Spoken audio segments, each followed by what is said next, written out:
Hello, my friends. Once again, you are very welcome in CJ classes. मेरे प्यारे दोस्तों, जैसे कि आज बहुत दिनों के बाद लाइव होने का मौका मिला है क्योंकि बहुत सारे बच्चों की डिमांड थी कि सर एक 10th क्लास का एक न्यूमेरिकल टाइप क्वेश्चंस जो कि बहुत ही फेमस है, बोर्ड में आने के बहुत ज़्यादा चांसेस होते हैं।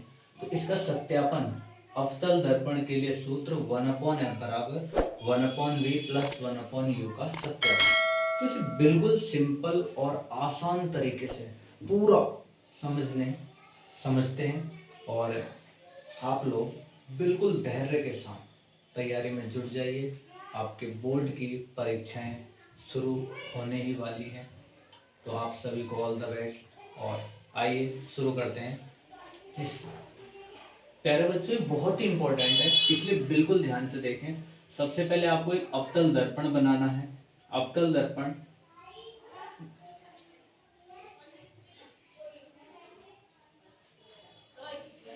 तो एक अवतल दर्पण आपको कुछ इस तरह से बनाना है और इस पर ये हमने पॉलिश कर दी। आप जानते हैं कि जो दर्पण होता है उसके एक सतह पर पॉलिश की जाती है ताकि परावर्तन किया जा सके। इसका जो मध्य बिंदु होता है इसे पोल यानी ध्रुव कहते हैं। और पहले आप चित्र को कैसे बनाएं, एक वस्तु इस तरह से बना लेंगे और इस वस्तु का नाम ओ डैश रख देते हैं। तो पहली जो किरण है वो इस मुख्य अक्ष के समांतर यानी इस लाइन के बिल्कुल सीधी जाएगी और यहाँ पर फोकस होता है और फोकस से होकर चलिए। तो इस तरह से आपको ये नाम बाद में लिखने ताकि आपकी मिस्टेक ना हो। फोकस से होकर चली आएगी। दूसरी किरण ऐसे वक्रता केंद्र से होकर आती है और उसी मार्ग में वापस लौट जाती है। तो प्यारे दोस्तों, इस प्रकार दोनों किरणें जहाँ एक दूसरे को काटती हैं वहाँ वस्तु का प्रतिबिंब, ये वस्तु का प्रतिबिंब आई डैश बनता है। तो आपने ध्यान से देखा। तो अब आपको यही थ्योरी लिखनी है। इसे ध्रुव P कहते हैं, फोकस F कहते हैं, C वक्रता केंद्र होता है। ये दर्पण अवतल दर्पण है इसलिए इसको M1 M2 कह दिया। M क्यों कहते हैं? क्योंकि इंग्लिश में जो दर्पण होता है उसको मिरर कहा जाता है, तो इसी वजह से इसको M1 और M2 के रूप में लिखते हैं। और यहाँ से एक सीधी लाइन आपको डॉटेड करके खींच देनी है। तो बिल्कुल स्ट्रेट लाइन आपको डॉटेड करके देनी है। इसका नाम आप डाल सकते हैं, एन डाल दो, डी डाल दो, नाम आप कुछ भी दे सकते हैं। तो थोड़ी सी आपको चेल डायग्राम बनाकर कुछ लाइन इसके बारे में लिखना। जैसे आपने कहा, माना M1 M2 एक अवतल दर्पण है जिसका ध्रुव P, फोकस F, वक्र का केंद्र C है। वस्तु O डैश से चलने वाली पहली किरण मुख्य अक्ष के समांतर जाती हुई दर्पण से टकराने के बाद फोकस से होकर गुजर जाती है तथा दूसरी किरण, ध्यान से देखें, दूसरी किरण वक्रता केंद्र से होकर जाती है और उसी मार्ग पर वापस लौट आती है। इस प्रकार दोनों किरणें जहां एक दूसरे को काटती हैं वहां वस्तु का प्रतिबिंब आई डैश बनता है। प्यारे दोस्तों, उसके बाद आगे देखेंगे आपको क्या करना है कि ये वाला त्रिभुज और ये वाला, इन दोनों को ध्यान से देखना। हमने कहा समरूप त्रिभुज, ये त्रिभुज होते हैं कौन कौन से? ओ डैश ओ सी तथा त्रिभुज ये हो गया हमारा आई डैश आई सी में, आई डैश आई सी।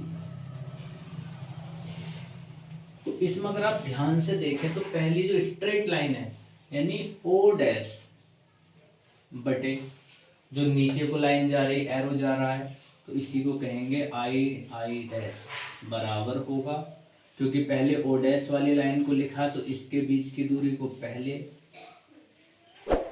और आई डैश वाले के बीच की दूरी को नीचे।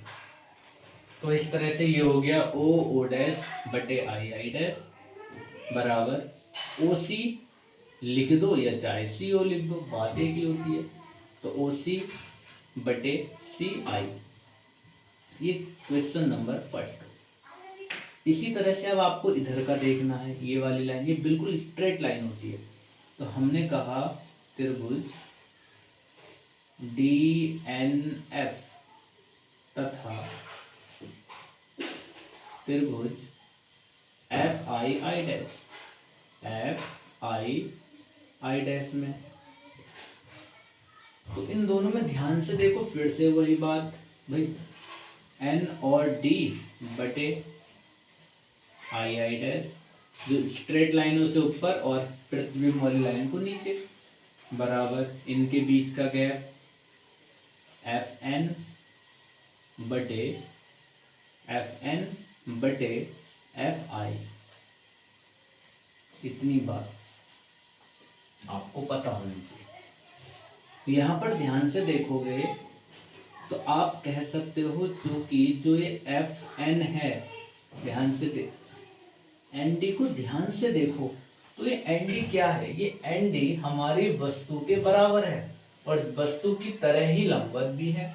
तो इसका मतलब ये दोनों आपस में कैसे होंगे, बराबर होंगे। जब ये दोनों बराबर होंगे तो हमने यहाँ पर ओ डैश रख लिया भाई, ओ डैश बटे आई डैश, एफ एन बटे एफ आई।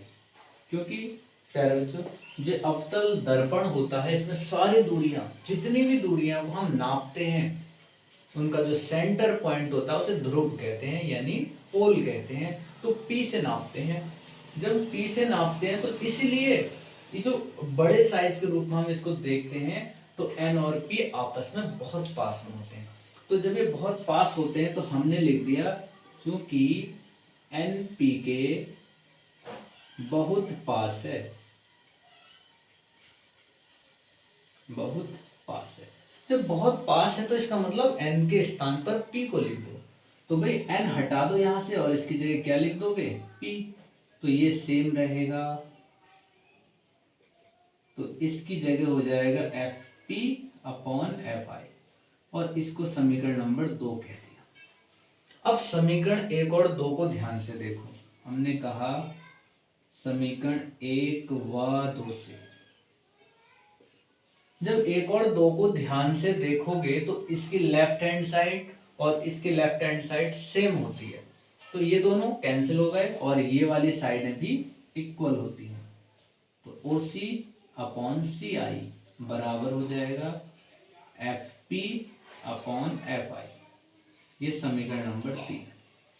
अब यहां से इनका आपको मान चाहिए, मान बनाना पड़ेगा, और मान कैसे बनाते हैं देखते हैं। सबसे पहले ध्यान से देखेंगे, जो ये ध्रुव होता है, ध्रुव से लेकर एफ तक की जो दूरी है, ध्रुव से लेकर फोकस तक की दूरी को फोकस दूरी कहते हैं, यानी स्मॉल एफ कहते हैं। क्या कहते हैं प्यारे बच्चों, स्मॉल एफ कहते हैं। इसी तरह ध्रुव से लेकर प्रतिबिंब तक की दूरी को वी कहा जाता है। क्या कहा जाता है, वी। और ध्रुव से लेकर सी तक की जो दूरी है, ये जो सी तक की दूरी होती है, इसको स्मॉल आर कहा जाता है। तो ध्रुव से सी तक की दूरी स्मॉल आर, ऐसे ही ध्रुव से वस्तु तक की दूरी को यू कहा जाता है। तो आप इस चीज को समझ गए। तो हम इसको दिखाते हैं, क्या कहेंगे, वी कहेंगे ध्रुव से लेकर आई तक की दूरी को, और स्मॉल आर कहते हैं ध्रुव से लेकर सी तक की दूरी को। ठीक, तो ये आपको ध्यान रखना है। ठीक है, और वस्तु तक की दूरी को यू कहते हैं, ये आप जानते हैं। तो ओसी निकालते हैं सबसे पहले, ओसी। तो ध्यान से देखोगे आप, ओसी ये है, ध्रुव से नापनी है, तो बाद वाली को पहले P O minus P C कर देंगे। तो क्या करेंगे प्यारे दोस्तों, P O minus P C. तो ध्यान से देखना, आप P से लेकर O तक की दूरी को हमने कहा था U कहते हैं, तो ये हो गया माइनस का U। P से C तक की दूरी को R कहते हैं, तो माइनस का R। तो अब एक सवाल आया, माइनस क्यों लेते हैं? तो मैंने कहा सेंटर हम इसमें P को मानते हैं, तो P से लेफ्ट की साइड यानी उल्टे हाथ की तरफ जितनी भी संख्याओं को लिया जाता है वो माइनस में लेते हैं, और राइट हैंड की जितनी भी वैल्यूज होती हैं उन्हें प्लस में लिया जाता है। तो ये मैथ में भी आपने सीखा होगा ये। तो प्यारे बच्चों, इसे थोड़ा सा सुधारेंगे, माइनस माइनस प्लस आर। इसी तरह से सी आई निकाल लेंगे। जब सी आई को ध्यान से देखो तो ये सी आई है, तो दूर वाला सी है, तो P C minus P I, तो हो जाएगा P C minus P I. तो वैल्यू भरोगे पी से सी तक की, तो वक्र तक स्मॉल आर, आई तक small V, minus R plus V. तीसरी वैल्यू एफ पी ये निकालना है। एफ और पी यानी ध्रुव से फोकस तक की दूरी को फोकस दूरी कहते हैं, एफ आई। फिर हमें निकालनी है एफ आई, पी से लेकर आई तक, मतलब एफ आई कैसे निकालेंगे? सबसे पहले कहोगे P I minus P F. तो पी आई, पी से आई तक की दूरी को स्मॉल आर, पी से एफ तक की दूरी को स्मॉल एफ, तो प्लस एफ हो जाएगा। तो इन मानों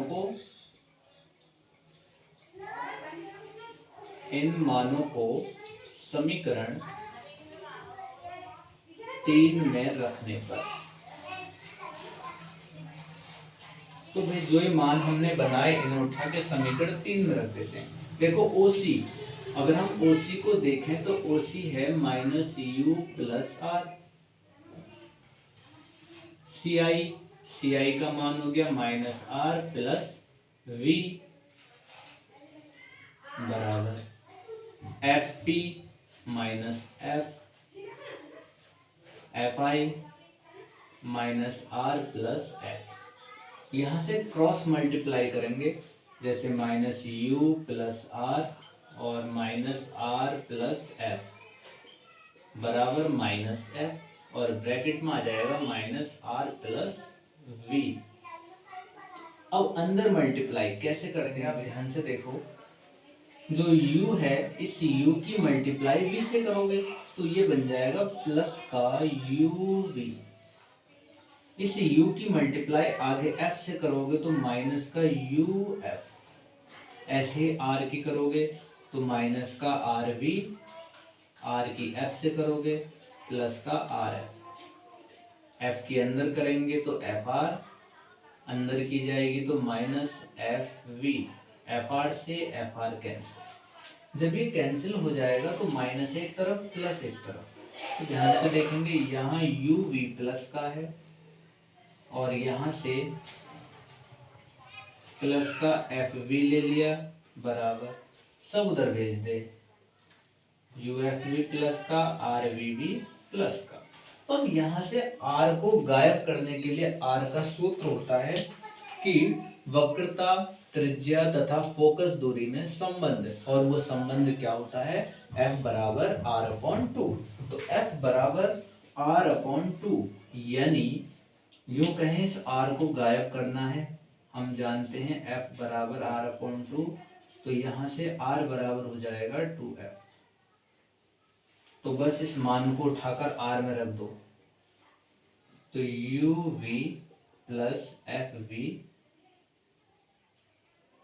बराबर uf प्लस 2f और v, r की जगह आ गया 2f, v fv, तो एक इधर लेके से घटा देंगे तो बन जाएगा uv बराबर uf plus 2fv minus fv, घटाएंगे तो बचेगा uf प्लस fv और यहाँ uv।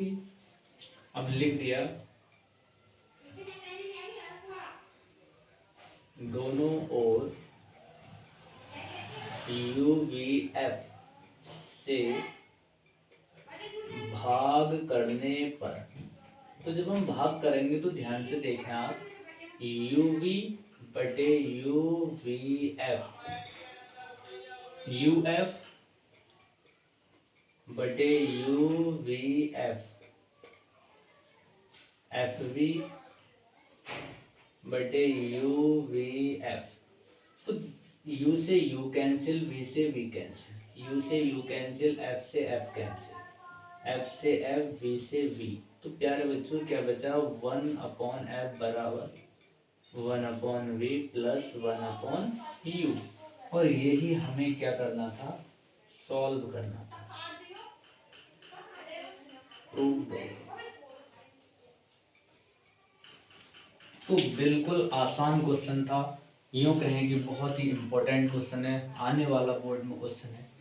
तो प्यारे बच्चों, आप इस तरह की अब जो 10th लेवल की सीरीज है, यानी जैसे कि मैंने कहा था कि बोर्ड एग्जामिनेशन शुरू होने ही वाले हैं, तो इसके लिए कुछ प्रैक्टिस सेट, जो प्रैक्टिस सेट होते हैं कि कैसे बच्चे को याद करना चाहिए और वो क्यों बार बार भूल जाता है, सारी तकनीक को बताने के लिए अब मैं एक प्रैक्टिस सेट की सीरीज शुरू करूँगा। तो आप लोग अगर उसके लिए रेडी हैं तो कमेंट में यस करके लिखें, ताकि आने वाले एक कल परसों से ही हम प्रैक्टिस सेट की शुरुआत करें। और उस प्रैक्टिस सेट में इम्पोर्टेंट क्वेश्चंस होंगे और उन्हें कैसे हम याद करें और क्यों भूल जाते हैं, इसके सारे लॉजिक और कॉन्सेप्ट के साथ हम समझेंगे। तो इसी के साथ जय हिंद। अगर आपको वीडियो अच्छी लगी हो तो आप इसे लाइक और आगे अपने दोस्तों तक शेयर करें, ताकि हमको एक नई एनर्जी मिलती रहे और हम यूँ ही नई से नई वीडियो को बनाते रहें, ताकि अच्छे अच्छे लॉजिक्स और चीज़ें आपको घर बैठे उपलब्ध हो सके।